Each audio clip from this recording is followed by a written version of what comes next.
പ്രധാന വാർത്തകൾ. മഹാരാജാസ് കോളേജിൽ നിന്നും വീണ്ടും ഒരു കൊലപാതക വാർത്ത പുറത്തു വന്നിരിക്കുന്നു. കിഷോർ സത്യ എന്ന PG സ്റ്റുഡന്റ് ആണ് മരിച്ച നിലയെ ഡ്രൈവർ ട്രാക്കിൽ നിന്ന് കിട്ടിയിരിക്കുന്നത്. നമ്മളോടൊപ്പം വ്യവസായ മന്ത്രി സുധാകർ സാർ ആണുള്ളത്. സാർ, ഈ കേസിനെ കുറിച്ച് സാറിന് എന്താണ് പറയാനുള്ളത്? എനിക്ക് ഇപ്പോൾ എന്ത് പറയണമെന്ന് തന്നെ അറിയില്ല. കാരണം എനിക്ക് മകന് തുല്യം തന്നെയായിരുന്നു കിഷോർ. എന്റെ മകനൊപ്പം വീട്ടിൽ വരികയും അവിടെ ഞങ്ങളോടൊപ്പം ചിലവഴിക്കുകയും ചെയ്തിരുന്ന ഒരു നല്ല കുട്ടി. അവന്റെ വിയോഗം ഒരു പിതാവെന്ന രീതിയിൽ വളരെ വേദന നിറഞ്ഞതാണ്. ഒരച്ഛൻ എന്ന നിലയിൽ എന്റെ മകന് തുല്യമായ ആ കുട്ടിയുടെ മരണത്തിന് കാരണക്കാരായ ആരെയും വെറുതെ വിടാൻ ഞാനിപ്പോൾ തീരുമാനിച്ചിട്ടില്ല. പോലീസിലെ ഉയർന്ന ഉദ്യോഗസ്ഥന്മാർക്ക് ഞാൻ കൃത്യമായ നിർദ്ദേശങ്ങൾ നൽകിയിട്ടുണ്ട്. അതുമാത്രമല്ല, എൻ്റെ മകനും ഇതേ കോളേജിൽ തന്നെ വിദ്യാർത്ഥിയാണ്. കഴിഞ്ഞ കുറച്ച് നാളുകളായി ഈ കോളേജിൽ നടന്നുകൊണ്ടിരിക്കുന്ന കൊലപാതകങ്ങളും മിസ്സിംഗ് കേസുകളും എല്ലാം പെട്ടെന്ന് തന്നെ പ്രതികളെ കണ്ടെത്തി അതിനൊരു തീരുമാനം ഉണ്ടാക്കണമെന്നാണ് എൻ്റെ ഒരു അഭിപ്രായം. സുധാകരൻ അത്രയും പറഞ്ഞ് രാഹുലിനെ കൂട്ടിക്കൊണ്ട് ആ ആശുപത്രിയിൽ നിന്ന് വെളിയിലേക്ക് നടക്കുമ്പോഴും രാഹുലിന്റെ കണ്ണുകൾ നിറഞ്ഞൊഴുകിക്കൊണ്ടിരുന്നു. രാഹുലിന് തന്റെ വലതുകാൽ നഷ്ടപ്പെട്ട ഒരു പ്രതീതിയായിരുന്നു കിഷോറിന്റെ വിയോഗം. സുധാകരൻ രാഹുലുമായി കാറിലേക്ക് കയറിയപ്പോഴായിരുന്നു DGPയുടെ കോൾ അദ്ദേഹത്തെ തേടി വരുന്നത്. എടോ DGP, ഈ കേസ് വെറുതെ വിടാൻ പറ്റില്ല. എൻ്റെ മോൻ്റെ അടുത്ത കൂട്ടുകാരനാണ് കിഷോർ. എനിക്ക് എൻ്റെ മോൻ തന്നെയാണ് അവൻ. എത്രയും വേഗം പ്രതികളെ നമ്മൾ അറസ്റ്റ് ചെയ്തിരിക്കും. ഈ കേസും സൂര്യവംശി തന്നെയാണ് ഏൽപ്പിച്ചിരിക്കുന്നത്. എടോ, തന്നോട് മാത്രമായി പറയുവാണ്, ഇനി അടുത്തത് അവരുടെ ഇര എൻ്റെ മോനാണ്. എനിക്ക് ആകെ ഒരു കുഞ്ഞു മാത്രമാണുള്ളത്. തനിക്കറിയാമല്ലോ, ഞാൻ ജീവിക്കുന്നത് പോലും അവന് വേണ്ടിയിട്ടാ. അവൻ്റെ ജീവൻ അതെനിക്ക് അത്രയും ഇമ്പോർട്ടൻ്റ് ആണ്. ടെൻഷൻ ആവണ്ട. മകന് വേണമെങ്കിൽ നമുക്കൊരു പോലീസ് പ്രൊട്ടക്ഷൻ തന്നെ അറേഞ്ച് ചെയ്യാം. എടോ, അതുകൊണ്ട് എത്രയും വേഗം അവന്മാരെ പിടിക്കണം. ഈ കേസ് സൂര്യവംശി തന്നെ ഏൽപ്പിച്ചാൽ മതി. അവനാകുമ്പോൾ ഒരു ധൈര്യം തന്നെയാണ്. ഒരു കൊമ്പുണ്ടെന്നേ ഉള്ളൂ. ഒരു കൊമ്പ് കൂടുതലുണ്ടെങ്കിലും ഏതറ്റം വരെയും പോയി പ്രതികളെ കണ്ടെത്താനുള്ള ഒരു കഴിവ് അയാൾക്കുണ്ട്. അത് മാത്രമല്ലടോ, അവനാകുമ്പോൾ എൻ്റെ മോൻ്റെ ജീവൻ സുരക്ഷിതമാണ്. എനിക്ക് അയാളെ ഒന്ന് കാണണം. നാളെ രാവിലെ എൻ്റെ വീട്ടിലോട്ട് വരാൻ പറ. ഞാൻ തന്നോട് പറഞ്ഞത് പുറത്താരും അറിയണ്ട. എൻ്റെ മോൻ്റെ പേരിൽ ഒരു കോൺട്രവേഴ്സി ഞാൻ ആഗ്രഹിക്കുന്നില്ല. അതുമാത്രമല്ല, അവന് അവൻ്റെതായ ഫ്രീഡം ഉണ്ട്. അതൊന്ന് ബ്രേക്ക് ചെയ്യാനും തൽക്കാലം ഞാൻ തീരുമാനിച്ചിട്ടില്ല. ഓക്കെ സാർ, ഞാൻ പറയാം. സാറിൻ്റെ മോൻ്റെ കാര്യം പുറം ലോകം അറിയില്ല. നമുക്ക് നോക്കാം. സാർ ധൈര്യമായിരിക്കെ. എന്നാൽ ഞാൻ വെക്കട്ടെ. രാത്രി സൂര്യ വീട്ടിലെത്തിയപ്പോൾ നന്നെ താമസിച്ചിരുന്നു. അവനൊന്ന് ഫ്രഷായി വന്നപ്പോഴാണ് അരുണിന്റെ ഫോൺ കോൾ അവനെ തേടിയെത്തുന്നത്. എന്താണോ അരുൺ, ഈ രാത്രി എന്തെങ്കിലും പ്രശ്നമുണ്ടോ? സാർ, ചെറിയൊരു പ്രശ്നമുണ്ട്. മഹാരാജാസ് കോളേജിൽ നിന്നും ഒരു മിസ്സിംഗ് കേസ് കൂടി ഫയൽ ചെയ്തു. അതും മേധാ കേസിലൊക്കെ ഇൻവോൾവ് ആയ ആ കുട്ടിയുടേത്, മിലാന റാഹേന്റേത്. വാട്ട്? അതെ സാർ, ആ കുട്ടിയുടെ പേരൻസ് ഇപ്പൊ സ്റ്റേഷനിലുണ്ട്. അവരിന്ന് ഏതൊരു കല്യാണത്തിന് പോയിട്ട് വീട്ടിൽ വന്നപ്പോൾ സമയം 8 മണി കഴിഞ്ഞു എന്നാ പറഞ്ഞത്. അത്രയും നേരമായിട്ടും മകൾ കോളേജ് വിട്ട് വീട്ടിലെത്തിയിട്ടില്ല. അവളെ കൊണ്ടുപോകാനുള്ള പിണക്കത്തിൽ ഇരിക്കുകയാണ്. അതുകൊണ്ടാണ് ഫോൺ ചെയ്യാത്തതെന്നാണ് അച്ഛനും അമ്മയും അത്രയും നേരം ഫോൺ കോൾ ഒന്നും ഇല്ലാത്തപ്പോൾ വിചാരിച്ചത്. പക്ഷേ ഓക്കെ, ഒരു 10 മിനിറ്റ്. ഞാൻ ഇപ്പോൾ തന്നെ എത്തും. എല്ലാ വഴികളും അന്വേഷിക്കണം. അവളെ നമുക്ക് കണ്ടെത്തിയേ മതിയാകൂ. Okay sir. നൈറ്റ് പെട്രോളിംഗ് ശക്തമാക്കണം. പിന്നെ കോളേജിന്റെ എല്ലാ വാതിലേക്കും തുറക്കുന്ന CCTV വിഷ്വൽസ് അതെല്ലാം എത്ര പെട്ടെന്ന് തന്നെ കളക്ട് ചെയ്യണം. ഓക്കെ, അതെല്ലാം ഇപ്പോൾ തന്നെ അറേഞ്ച് ചെയ്യാം സാർ. താൻ എന്തായാലും ഒരു കാര്യം ചെയ്യും. ആ കുട്ടിയുടെ ഫ്രണ്ട്സ്, റിലേറ്റീവ്സ് അവരെല്ലാം അടുത്ത് തന്നെ ഒന്ന് വിളിച്ച് അന്വേഷിച്ച് വെച്ചേക്ക്. അരുൺ, ആ കുട്ടിക്ക് എന്തെങ്കിലും ലവ് അഫെയർ അങ്ങനെ എന്തെങ്കിലും? സാർ, ന്യൂസ് അറിഞ്ഞു വെച്ചിടത്തോളം ആളൊരു തന്തേടിയാണ്. ഇങ്ങനെ പ്രേമം അങ്ങനെ ഒന്നിലും ചെന്ന് ചാടുന്ന ടൈപ്പല്ല. ഓക്കെ, താൻ എന്തായാലും FIR എടുത്തോ. ഞാൻ ഇപ്പൊ തന്നെ എത്താം. ഇച്ചായ, എനിക്ക് ശരിക്കും പേടിയാകുന്നു. ഞാൻ അവളോട് പറഞ്ഞതാ, അവരൊക്കെ വലിയ ആൾക്കാരാണ്. ഇപ്പൊ നോക്കിക്കേ, നമ്മുടെ കുഞ്ഞ്. താൻ പേടിക്കാതെ, അവൾക്കൊന്നും വരില്ല. കർത്താവ് തമ്പുരാൻ നമ്മളെ അങ്ങനെ പരീക്ഷിക്കത്തില്ല.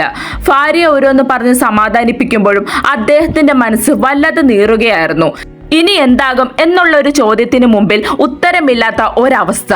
ആണായും പെണ്ണായും ഈ ലോകത്ത് അവളൊരാൾ മാത്രമേ ഉള്ളൂ. കഴിഞ്ഞ ദിവസം നടന്നതുപോലെ ഉന്നതങ്ങളിലുള്ളവർക്ക് നേരെയാണ് അവൾ പ്രതികരിച്ചത്. ഇനി ആരെങ്കിലും എൻ്റെ കുഞ്ഞിനെ അപായപ്പെടുത്തിയോ എന്ന ചിന്ത പോലും ആ പിതാവിന്റെ മനസ്സിനെ വല്ലാതെ ഉലച്ചിരുന്നു. പെട്ടെന്നാണ്, എടോ കൊച്ച്, എന്താടോ ആയോ? എൻ്റെ കർത്താവേ, ഞാനിപ്പോൾ എന്നാ ചെയ്യും? വെളിയിലെ ആ ബഹളം കേട്ടുകൊണ്ടാണ് അരുൺ കോൺസ്റ്റബിൾ മറിയയും അവിടേക്ക് വരുന്നത്. അപ്പോഴാണ് കാണുന്നത് തലകറങ്ങി താഴേക്ക് വീഴാൻ പോകുന്ന മിലാനയുടെ അമ്മയെ. മറിയെ വേഗം പിടിക്കണോ, അത് പറഞ്ഞുകൊണ്ട് അരുണും അവിടെ ഓടിയെത്തിയിരുന്നു. 3 പേരും കൂടെ ചേർന്നാണ് അവരെ കസേരയിലേക്ക് പിടിച്ചിരുത്തിയത്. ആ സമയം കൊണ്ട് തന്നെ അരുൺ അകത്തേക്ക് പെട്ടെന്ന് ചെന്ന് ഒരു കുപ്പി വെള്ളവുമായിട്ടാണ് പുറത്തേക്ക് വന്നത്. ശക്തമായി കുറച്ച് വെള്ളം മുഖത്തേക്ക് തളിച്ചപ്പോൾ തന്നെ അവര് കണ്ണുകൾ പതിയെ ചിമ്മി തുറന്നു. താനും കൂടി എന്നെ ഇങ്ങനെ പേടിപ്പിക്കരുത്. ആ അച്ഛനും കരച്ചിന്റെ വക്കിലെത്തിയിരുന്നു ആ നിമിഷം. ആ കാഴ്ചകളെല്ലാം പോലീസുകാരാണെങ്കിൽ പോലും അരുണിന്റെ മറിയുടെ കണ്ണ് നിറയിച്ചു. നിങ്ങൾ രണ്ടുപേരും ഇങ്ങനെ തളർന്നു പോകരുത്. നിങ്ങളുടെ മകൾക്ക് ഒന്നും സംഭവിക്കില്ല. ഒന്നുമില്ലെങ്കിലും അവൾ നല്ല സ്ട്രോങ് ആയ ഒരു പെൺകുട്ടിയാണ്. സാർ, ഒരു പോലീസുകാരനായ താങ്കൾക്ക് അങ്ങനെയൊക്കെ പറയാൻ കഴിയും. പക്ഷേ ഇവിടെ കാണാതായിരിക്കുന്നത് ഞങ്ങളുടെ മകളാണ്. ഞങ്ങൾക്ക് അങ്ങനെ പറഞ്ഞ് സമാധാനിക്കാൻ കഴിയുമോ? അത് മാത്രമാണോ? കഴിഞ്ഞ ദിവസം നടന്ന സംഭവങ്ങളെല്ലാം സാറിന് ഓർമ്മയില്ലേ? എൻ്റെ മോളാണ് ആ ഡയറിയും സാധനങ്ങളുമെല്ലാം ആ വീട്ടിൽ കയറി എടുത്തത്. അതൊക്കെ അവരെങ്ങാനും കണ്ടുപിടിച്ച എൻ്റെ കുഞ്ഞിന്റെ ജീവൻ. ഇങ്ങനെ പേടിക്കാതെ, അവൾക്ക് അങ്ങനെ ഒന്നും സംഭവിക്കില്ല. അരുൺ ഒരു തരത്തിൽ അവരെ രണ്ടുപേരെ സമാധാനിപ്പിക്കാൻ നോക്കുന്നുണ്ട്. പക്ഷേ പെട്ടെന്നാണ് പുറത്ത് ബൈക്ക് വന്ന് നിൽക്കുന്ന ശബ്ദം കേട്ടത്. എല്ലാവരുടെ ശ്രദ്ധ അവിടേക്കായി. എല്ലാവരും ആകാംക്ഷയോടെ അങ്ങനെ നിൽക്കുമ്പോഴാണ് അവിടേക്ക് ഇസഹാക്ക് കയറി വരുന്നത്. അവന്റെ മുഖത്തും നല്ല രീതിയിൽ തന്നെ വെപ്രാളവും ടെൻഷനും ഉണ്ട്. സാറേ, എൻ്റെ മോളെ കാണുന്നില്ല. എങ്ങനെങ്കിലും എൻ്റെ കുഞ്ഞിനെ രക്ഷിക്കണം. അവനിൽ എന്തൊക്കെയോ വിശ്വാസം പ്രതീക്ഷയും ഉള്ളതുപോലെ മിനാനയുടെ അമ്മ അവനെ നേരെ കൈകൾ കൂപ്പിക്കൊണ്ട് പറഞ്ഞു. ഇങ്ങനെ ടെൻഷൻ ആകാതെ, ഈ രാത്രി പുലരും മുമ്പേ തന്നെ ഞാൻ അവളെ കണ്ടെത്തി ഈ കൈകളിൽ തന്നെ ഏൽപ്പിച്ചിരിക്കും എന്ന് പറഞ്ഞുകൊണ്ട് അവൻ ആ കൈകളെ പൊതിഞ്ഞു പിടിച്ചു. അപ്പോഴാണ് ആ പോലീസ് സ്റ്റേഷന്റെ അകത്ത് നിന്നും വോക്കി ടോക്ക് ശബ്ദിച്ചു തുടങ്ങിയത്. Control to Kottayam west police station, control to Kottayam west police station, over. Kottayam west receiving. പറയൂ. Control over. ചിങ്ങവനം പോലീസ് സ്റ്റേഷനിൽ നിന്നുള്ള അടിയന്തര സന്ദേശം. കിഷോറിന്റെ മൃതദേഹം കണ്ടെത്തിയ സ്ഥലത്ത് നിന്ന് ഏകദേശം 500 മീറ്റർ അകലെയായി ഒരു യുവതിയെ കണ്ടെത്തിയിട്ടുണ്ട്. യുവതിക്ക് ജീവനുണ്ട്. പ്രാഥമിക ചികിത്സയ്ക്കായി സമീപത്തെ ഡിസ്പെൻസറിയിലേക്ക് അഡ്മിറ്റ് ചെയ്തിരിക്കുകയാണ്. കൂടുതൽ അന്വേഷണ നടപടികൾ പരിഗണിക്കുകയാണ്. വിവരം ഉടനെ തന്നെ രേഖപ്പെടുത്തി ആവശ്യമായ നടപടികൾ സ്വീകരിക്കുക. ഓവർ. മെസ്സേജ് റിസീവ് ചെയ്തു. ഉടൻ തന്നെ ആവശ്യമായ നടപടികൾ സ്വീകരിക്കാവുന്നതാണ്. Kottayam west out. ഇച്ഛായ, നമ്മുടെ മോള്. കർത്താവേ, എൻ്റെ കുഞ്ഞിനൊന്നും വരുത്തരുതേ. താനിങ്ങനെ കരയാതെ, നമുക്ക് അങ്ങോട്ടേക്ക് പോകാം. എനിക്ക് എൻ്റെ കുഞ്ഞിനെ കാണണം. അല്ലാതെ എൻ്റെ കയ്യും കാലും ഓടത്തില്ല. എൻ്റെ പൊന്നുമോള്. താനിങ്ങനെ കരയാതെ, നമുക്കിപ്പൊ തന്നെ അങ്ങോട്ട് പോകാം. താൻ ഇങ്ങനെ കരഞ്ഞ് അസുഖം കൂടി വരുത്തി വെക്കരുത്. ഇസഹാക്കാണ് ആദ്യം ഹോസ്പിറ്റലിൽ എത്തിയത്. കാഷ്വാലിറ്റിയിലേക്ക് നടക്കുമ്പോൾ അവന്റെ ഹൃദയം ക്രമാതീതമായി ഇടിക്കാൻ തുടങ്ങി. അതെന്തിനാണെന്ന് മാത്രം അവന് മനസ്സിലായില്ല. അവൻ വേഗം തന്നെ നടന്ന് ആ മുറിയുടെ ഉള്ളിലേക്ക് ചെന്നപ്പോൾ കണ്ടു മൂലയിലുള്ള ബെഡിൽ കിടക്കുന്ന മിലാനയെ. സാധാരണ തന്നോട് കുരുത്തക്കേടും പറഞ്ഞ് ചാടത്തുള്ളി നടക്കുന്ന എനർജിയൊന്നും ഇന്ന് അവൾക്കില്ല. ഏതാനും മണിക്കൂറുകൾ കൊണ്ട് അവളുടെ മുഖം ആകെ ക്ഷീണിച്ചു പോയിരുന്നു. അവൾക്കടുത്ത് തന്നെ ഒരു കോൺസ്റ്റബിൾ ഇരിപ്പുണ്ട്. ആ സമയം കൊണ്ട് തന്നെ മിലാനയുടെ അച്ഛനും അമ്മയും പോലീസുകാരായ അരുണും മറിയും സൂര്യയും അവിടെ എത്തിയിരുന്നു. എൻ്റെ കർത്താവേ, ഞാൻ എന്തായി കാണുന്നത്? എൻ്റെ കുഞ്ഞിന്റെ കോലം കണ്ടിട്ട് എനിക്ക് സഹിക്കുന്നില്ല. എൻ്റെ കർത്താവേ, എൻ്റെ ഇച്ഛായ നോക്കിക്കേ, തലയ്ക്ക് മുകളിലൊക്കെ വലിയ കെട്ട്. എനിക്ക് സഹിക്കാൻ വയ്യ എൻ്റെ ഇച്ഛായ. എനിക്കൊന്നുമില്ല അമ്മച്ചി. വളരെ പതിഞ്ഞ ശബ്ദത്തിൽ അവളത് പറയുമ്പോഴും ആ ശബ്ദത്തിൽ പോലും അവളുടെ ക്ഷീണം എടുത്തു കാണിക്കുന്നുണ്ടായിരുന്നു. നിനക്ക് എന്നതാടി കൊച്ചെ പറ്റിയത്? നീ എങ്ങനെയാടി ഇവിടേക്ക് വന്നത്? അമ്മച്ചി വെപ്രാളത്തോടെ അതെല്ലാം ചോദിക്കുന്നതിനോടൊപ്പം തന്നെ അവളുടെ കയ്യിലും തലയിലെ ആ വലിയ കെട്ടിലും എല്ലാം തൊട്ടു നോക്കുന്നുണ്ടായിരുന്നു. അവളുടെ മുഖം മങ്ങുന്നതും അവിടെ ഭയം നിറയുന്നതും എല്ലാവരും ശ്രദ്ധിച്ചു. അവളുടെ ആ ശരീരത്തിലെ മാറ്റം, മുഖത്തെ ഭയം എല്ലാം ഒന്ന് വിളിച്ചോതുന്നുണ്ടായിരുന്നു. എന്നതാ കുഞ്ഞെ? നിങ്ങൾ എല്ലാവരും പുറത്തേക്കൊന്ന് പോണം. സൂര്യയുടെ ആയിരുന്നു ആ ഉറച്ച ശബ്ദം. പക്ഷേ എന്തിനോ വേണ്ടി മിലാന അവളുടെ അമ്മച്ചിയുടെ കൈകളിൽ മുറുക്കി പിടിച്ചുകൊണ്ടിരുന്നു. അവൾക്കുള്ളിലുള്ള മാനസിക സംഘർഷവും ഭയവും അത് എടുത്തു കാണിച്ചു. ഒന്നുമില്ല കൊച്ചെ, അപ്പച്ചനും അമ്മച്ചിയും ഇവിടെ തന്നെയുണ്ട്. നിയമം അതിന്റെ വഴിക്ക് തന്നെ നടക്കട്ടെ എന്ന് പറഞ്ഞുകൊണ്ട് അപ്പച്ചനാണ് അവളുടെ കയ്യിൽ നിന്ന് അമ്മച്ചിയുടെ കൈകൾ മോചിപ്പിച്ചത്. നിങ്ങൾ എല്ലാവരും കുറച്ചു നേരം പുറത്തിറങ്ങി നിന്നേ. ഞങ്ങൾക്ക് മിലാനയിൽ നിന്ന് കുറച്ച് കാര്യങ്ങൾ അറിയാനുണ്ട്. എനിക്ക് പേടി അപ്പച്ച. അമ്മച്ചി, എന്നെ വിട്ടു പോകല്ലേ. ഇല്ലടാ, ഞങ്ങൾ ഇവിടെ തന്നെ ഉണ്ട്. അപ്പോൾ മിലാന പറഞ്ഞു വരുന്നത് കോളേജിൽ വെച്ച് രാഹുലും കിഷോറും സംസാരിക്കുന്നത് താൻ കേട്ടെന്നല്ലേ? അതെ സാർ, അവർ സംസാരിച്ചത് മുഴുവൻ അനാർക്കലി മാഡത്തെ കുറിച്ചുള്ള കാര്യങ്ങളായിരുന്നു. അവർ എന്തോ ഒളിച്ചു വെക്കാൻ നോക്കുന്നത് പോലെയൊക്കെ എനിക്ക് തോന്നി. ഓക്കെ, അത്രയും ഞാൻ സമ്മതിച്ചു. പിന്നെ എങ്ങനെയാണ് ഇയാൾ കോട്ടയത്ത് സെൻട്രലിൽ നിന്ന് ഈ ചിങ്ങവനം വരെ എത്തിയത്? അതാണ് ഞങ്ങൾക്ക് അറിയാനുള്ളത്. അത് പറയുമ്പോൾ മിലാനയുടെ മുഖം ഒന്ന് താഴ്ന്നു.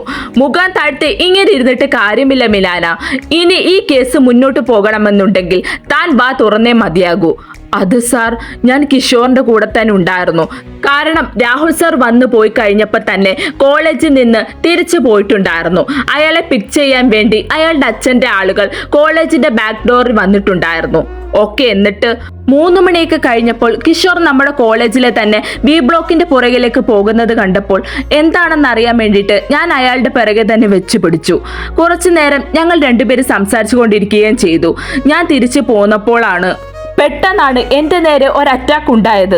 അവരെന്നെ കോളേജിന്റെ പിറകിലൂടെ വലിച്ചടിച്ചുകൊണ്ട് പോകുന്നത് കണ്ടപ്പോഴാണ് കിഷോറേട്ടൻ അവർക്ക് പിറകെ തന്നെ ബൈക്കിൽ വന്നത്. ഓക്കെ, എന്നിട്ട് 4-5 പേരുണ്ടായിരുന്നു.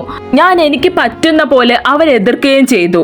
അതിലൊരുത്തൻ എൻ്റെ നേരെ എന്തോ ഒരു സ്പ്രേ ചെയ്തു. പക്ഷെ ഞാൻ എൻ്റെ ബോധം പോകുന്നതിന് മുമ്പ് തന്നെ കേട്ടത് ഒരു വെടിക്ക് 2 പക്ഷി എന്ന് അവന്മാർ പറയുന്നതാണ്. പിന്നെ എനിക്ക് ബോധം വരുമ്പോൾ കാണുന്നത് എന്നെ അവർ ഒരു ഇരുട്ടുമുറിയിൽ ഇട്ടിരിക്കുകയാണ്. പുറത്ത് എന്തൊക്കെ ബഹളം കേൾക്കാമായിരുന്നു. പെട്ടെന്ന് ആ മുറിയുടെ വാതിൽ കിഷോറേട്ടൻ ചവിട്ടി പൊളിച്ചത്. എന്നോട് ഇറങ്ങി ഓടാൻ പറഞ്ഞു. ഏട്ടനും എന്റെ പിറകെ തന്നെ ഉണ്ടായിരുന്നു. പക്ഷേ അത് പറയുമ്പോൾ അവളുടെ മുഖത്ത് ഭയവും വേദനയും എല്ലാം ഒരുപോലെ നിറഞ്ഞു.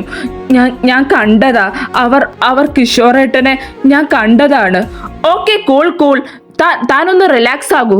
അവൾ അത്രയും പറഞ്ഞപ്പോഴേക്കും അവളുടെ ഹാർട്ട് ബീറ്റ് വല്ലാതെ ഉയർന്നിരുന്നു.